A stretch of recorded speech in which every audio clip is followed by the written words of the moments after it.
focaliser sur les droits des femmes. Bon, nous avons les résultats clés. Hein. Donc, on l'a dit ici, les Guinéens soutiennent les principes d'égalité en ce qui concerne l'accès à l'emploi. Donc, on est d'accord que il devrait, entre hommes et femmes, il ne devrait pas y avoir de différence en termes d'accès à l'emploi, l'accès au foncier même, 61%, ainsi que l'éligibilité politique, 70%. Bon. Donc, les Guinéens ne sont pas contre qu'il y ait ces égalités-là en termes de genre. Mais dans la pratique, malheureusement, ça ne se passe pas. Il y a encore des freins. Donc, c'est ce qui vient là. Cependant, seulement 39% des répondants disent que les femmes et les hommes ont les mêmes chances de posséder des terres et d'en hériter dans le pays. Voilà. Donc, on le sait, comment ça se passe dans nos familles.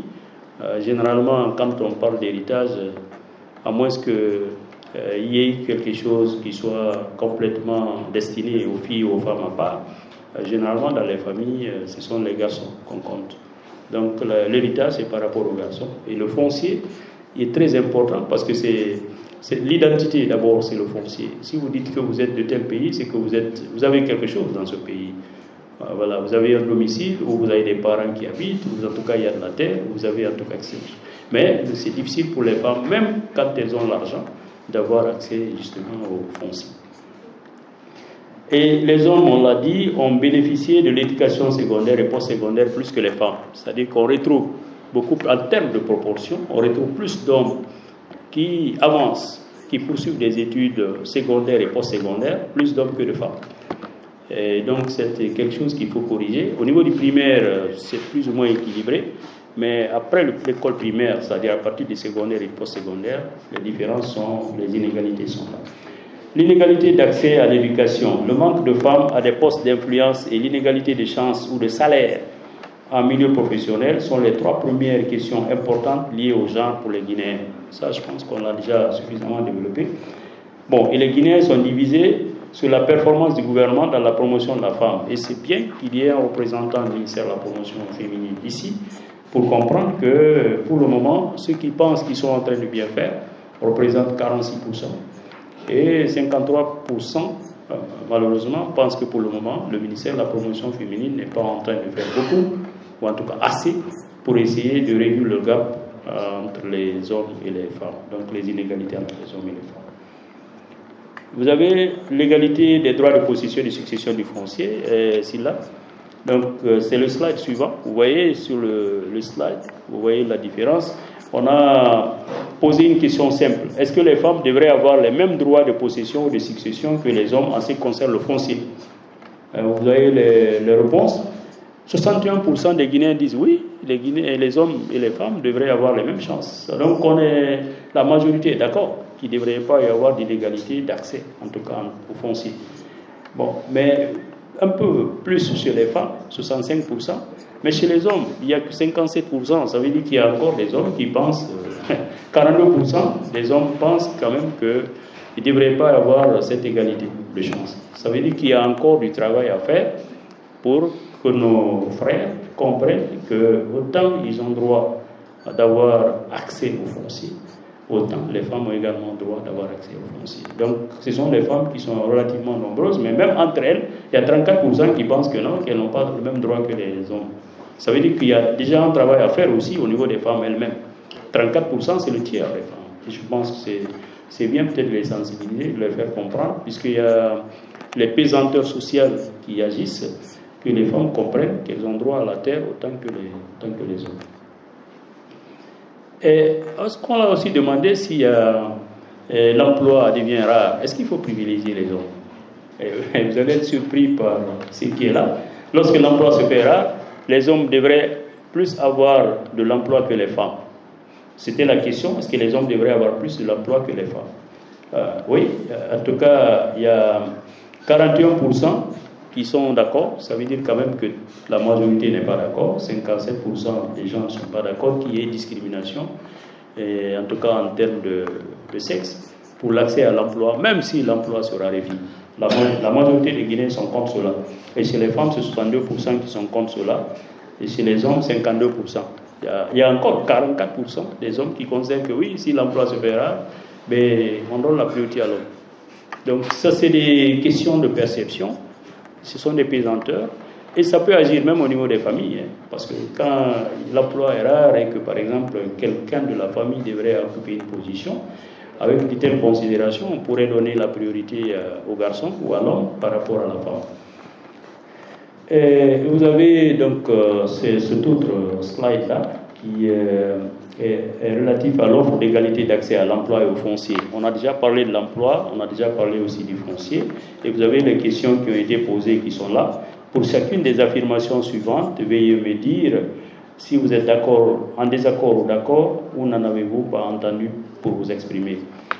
Dans notre pays aujourd'hui, les femmes et les hommes ont les mêmes chances d'avoir un emploi qui apporte un revenu. Ça, c'est la première déclaration. Et la deuxième, dans notre pays aujourd'hui, les femmes et les hommes ont les mêmes chances de posséder des terres et d'en hériter. Vous avez les résultats. Donc, vous avez ce qui est tout à fait rouge foncé, c'est l'égalité de chances d'avoir un emploi rémunéré.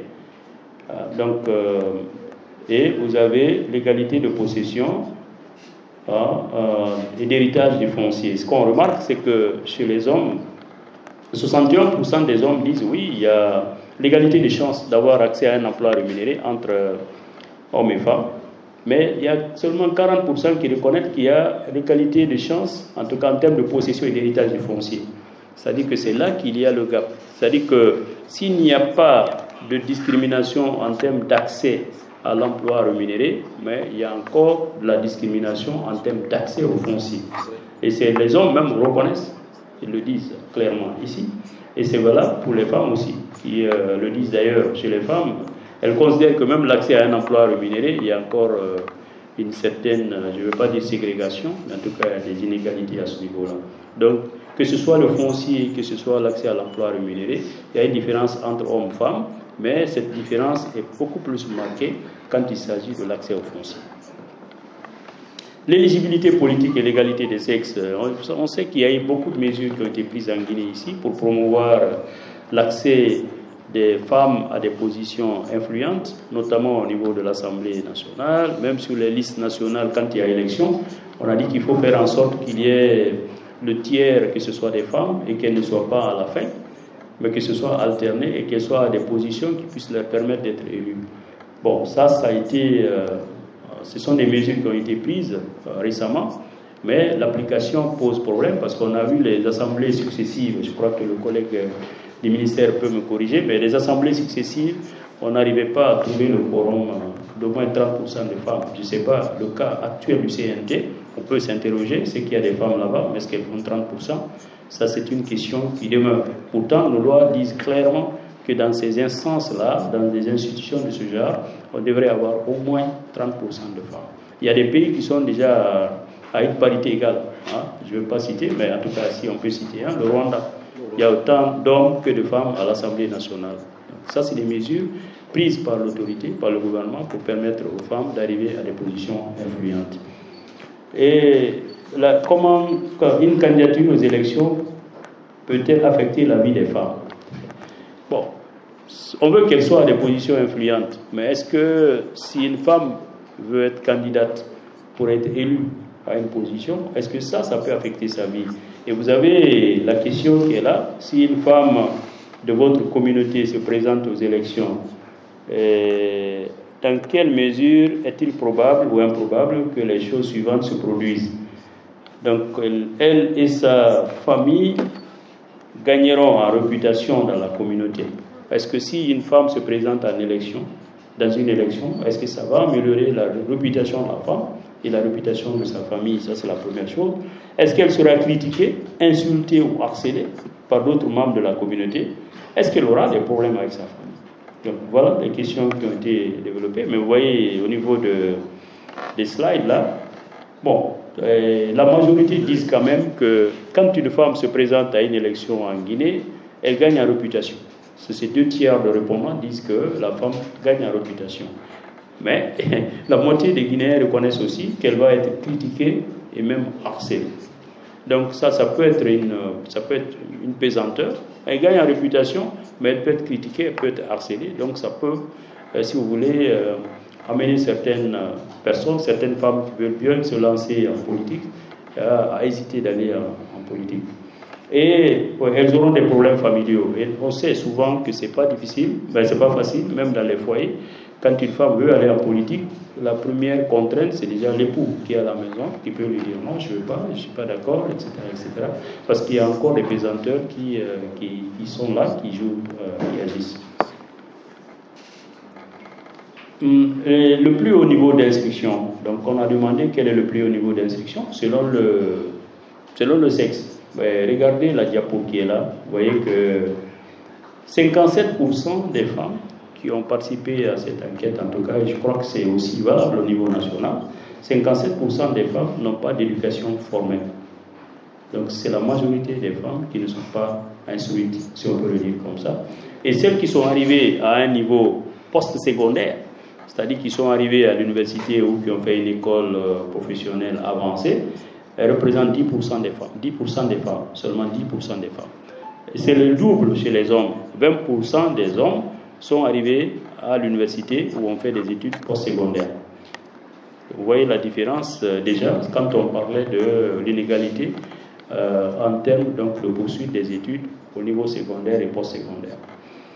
La possession d'actifs. Là, ça m'a tellement marqué, et je pense que ça va être le cas chez vous. Regardez très bien cette diapositive, puisqu'elle nous parle à tous. Avant de faire les analyses, moi je pensais qu'il y avait plus de femmes qui avaient des téléphones portables que d'hommes.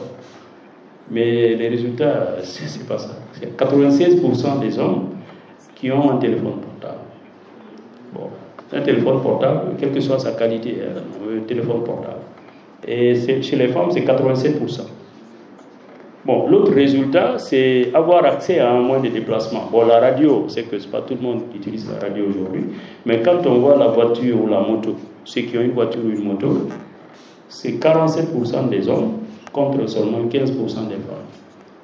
Donc, il n'y a que 15% des femmes qui ont un moyen de déplacement, que ce soit une moto, que ce soit une voiture. La télévision, là, il n'y a pas de problème, mais le compte bancaire, c'est vrai qu'en Guinée, la bancarisation pose problème. On a un taux de bancarisation très faible, les banquiers vous le disent souvent. Vous voyez, chez les hommes, c'est 13% des hommes qui ont déclaré avoir un compte bancaire. 13%. Et chez les femmes, ça va à 8% des femmes qui ont un compte bancaire. Et qu'en est-il de l'accès à l'ordinateur, en tout cas avoir un ordinateur à sa possession? C'est 11% des hommes et 7% des femmes. Donc, on peut retenir globalement que les femmes, il y a une différence, une inégalité criarde, ou en tout cas importante en termes d'accès aux moyens de déplacement. Et cette inégalité se traduit également en termes d'accès, en tout cas aux finances, au réseau financier, donc avoir un compte bancaire et avoir tout simplement un ordinateur pour travailler aussi. La différence, elle est là. Bon, prise de décision sur la gestion financière. Et s'il vous plaît, prêtez attention à ce autre graphique. Vous allez être surpris, puisque c'est tout simplement étonnant. Là, on a demandé la prise de décision sur la gestion financière. On a voulu savoir qui décide des revenus, de la gestion des revenus, de la femme ou de l'homme, qui prend la décision. Vous allez être franchement surpris. La question est la suivante. De quelle façon les décisions sont-elles prises quant à la gestion des revenus que vous gagnez en travaillant, en faisant des affaires, en faisant du commerce ou en vous livrant à d'autres activités? Et vous avez donc les deux graphiques hommes-femmes. Vous prenez les hommes à droite, complètement à droite, et regardez ce qui est bleu foncé. Vous avez 57% des hommes qui disent qu'ils prennent les décisions eux-mêmes. Quand ils gagnent leurs revenus, c'est eux qui savent ce qu'ils en font. 57%. 20% dialoguent quand même avec leur épouse. 20% qui disent oui, j'ai gagné tel, voilà comment ça se passe. Donc les hommes, on n'est pas transparents. Bon, je ne sais pas pourquoi, vous savez qu'il y a des explications, mais en tout cas, on ne communique pas. Peut-être que ce n'est pas dans notre intérêt aussi de dire aux femmes ce que nous gagnons. Mais en tout cas, il n'y a que 20%. Je ne sais pas, les 20% là, ils sont où? Qui communiquent, qui disent à leurs femmes qu'ils ont gagné de l'argent et le montant qu'ils ont gagné. Bon. Et il y a 13%, et ça doit être certainement des Bangoura ou des Sceaux, qui disent que quand ils gagnent de l'argent, c'est leur femme qui prend la décision. C'est ce qui doit, comment l'argent doit être utilisé. Voilà. Ah bon, c'est les temps là. Bon, non, 6%, pardon. J'allais dire 6%. Bon, maintenant, quand vous prenez chez les hommes, chez les femmes, pardon, quand vous prenez chez les femmes, il y a 40% des femmes qui disent que c'est elles-mêmes qui décident de l'usage de l'argent qu'elles gagnent. Mais ce qui m'étonne, c'est les 19% à peu près. 20%, c'est-à-dire qu'une femme sur 5 ne gère pas ce qu'elle gagne. Mais c'est géré par qui? Par son époux. Ce qui fait 20%, c'est beaucoup. C'est une femme sur 5, quand elle gagne, elle donne à son mari, c'est lui qui sait ce qu'il en fait. Mais vous avez vu l'inverse sur les maris, c'est 6%. Voilà. Donc, il y a tout ça, ça fait partie justement des actions que le ministère de la promotion féminine devrait entreprendre pour amener les femmes à comprendre que quand elles travaillent et qu'elles ont des revenus, les revenus là, c'est à elles de les gérer. Bon, peut-être, oui, informer le mari en passant, mais pas prendre l'argent et le remettre à l'époux pour qu'il le gère à son compte. Voilà. Et les plus importantes questions liées à l'égalité des genres, ça, je crois que vous avez ça. On a déjà dit, c'est l'inégalité d'accès à l'éducation, puisqu'on a dit que généralement, il y a les filles qui s'arrêtent à mi-chemin. Donc les déperditions scolaires, là, à partir du secondaire, sont remarquables. Et l'État devrait pouvoir faire quelque chose pour encourager les filles à poursuivre. Et je ne fais pas de recommandations, mais en tout cas, ce que je sais qui se passe ailleurs, et qu'on avait commencé ici, c'est qu'il y avait par exemple des lycées de jeunes filles, carrément, où il n'y avait que des filles, voilà, et que l'État peut essayer de pousser, de manager, de faire en sorte qu'elles puissent aller au-delà du niveau secondaire, et pourquoi pas aller au niveau post-secondaire. Et trop peu de femmes occupent des postes d'influence dans le gouvernement. Bon, vous avez d'abord, dans les différents gouvernements de la Guinée, mais peut-être dans beaucoup de pays aussi, vous avez très peu de femmes. Mais ces femmes, est-ce qu'elles sont aussi à des postes de prise de décision? En fait, des postes influents, stratégiques. Bon, on connaît tous ces postes stratégiques-là. Il arrive rarement qu'une femme soit aux finances. Et je n'ai pas vu une femme ici au ministère de la Défense encore. Je n'ai pas vu. La sécurité non plus.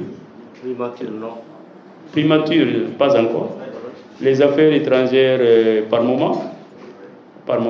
Le ministère de la Justice, une brève apparition récemment, et puis elle est partie. Bon, ou encore. Donc vous avez ces ministères-là, qui sont quand même des ministères importants, où les femmes n'ont généralement pas accès.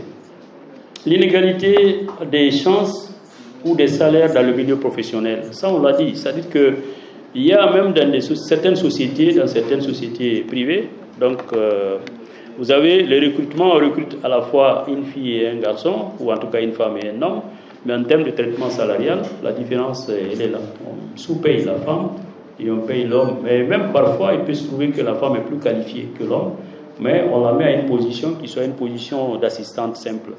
Et donc, en termes de rémunération aussi, elle n'a pas une rémunération importante.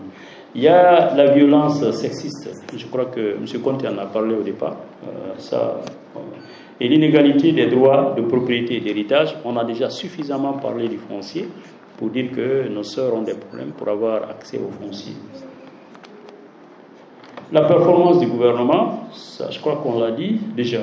Et la question, elle est là, qualifier la manière bonne ou mauvaise dont le gouvernement actuel répond à la promotion de l'égalité des droits et des chances en faveur des femmes, où on n'en avait pas entendu parler. Bon, ceux qui disent que le gouvernement fait plutôt bien ou très bien représente 46%, on l'a déjà dit. Ça veut dire que la majorité pense que pour le moment, le ministère, voilà, ce que vous êtes en train de faire, c'est saluer, mais vous n'avez pas encore atteint. Il y a beaucoup d'efforts à faire. Pour arriver au moins à 50%, vous êtes à 46%. Et vous avez une appréciation ici, selon hommes-femmes. Et les femmes, il y a 42% des femmes qui considèrent que ce qu'on fait pour elles est déjà beaucoup. Et nous avons aussi les résultats selon la pauvreté vécue, ou selon les âges, ou selon les régions. Retenez simplement que pour le moment, en tout cas, la performance du gouvernement n'est pas très bien appréciée en termes justement de promotion de la femme.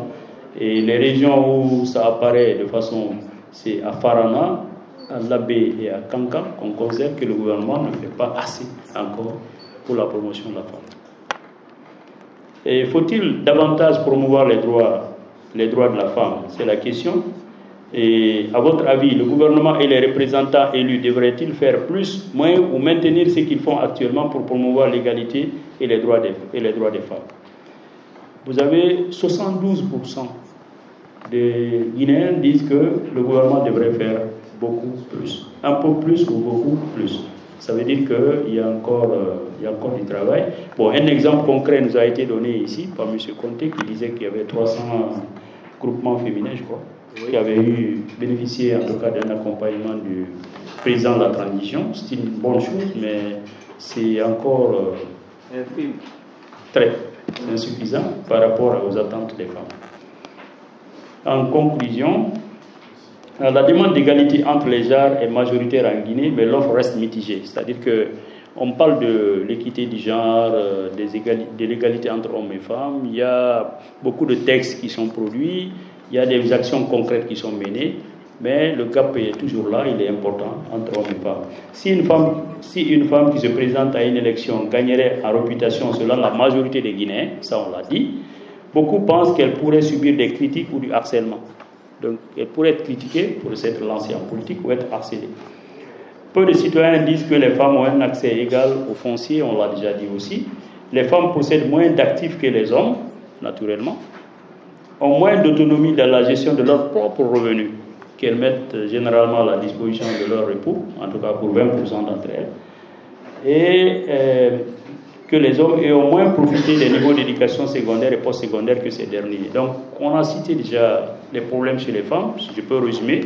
Il y a le problème du foncier, l'accès au foncier qui pose un problème important. Vous avez l'accès à l'éducation secondaire, postsecondaire. Pour beaucoup de filles, se limitent au secondaire, n'arrivent pas à dépasser le secondaire et aller au postsecondaire. C'est un autre problème. Les filles ou les femmes n'ont pas accès à des positions stratégiques dans l'administration ou dans le secteur privé. Et il y a l'inégalité d'accès, en tout cas de chance pour avoir de l'emploi. Il y a l'inégalité également dans le traitement salarial entre hommes et femmes. L'inégalité d'accès à l'éducation reste le défi majeur lié au genre auquel est confrontée la société guinéenne. Je pense que l'éducation, on en a suffisamment parlé ici. Les citoyens sont divisés sur la performance du gouvernement, on l'a dit aussi, 46% pour le moment pensent que le gouvernement actuel est en train de bien faire, contre 53% qui estiment que pour le moment, ce qui est fait est insuffisant.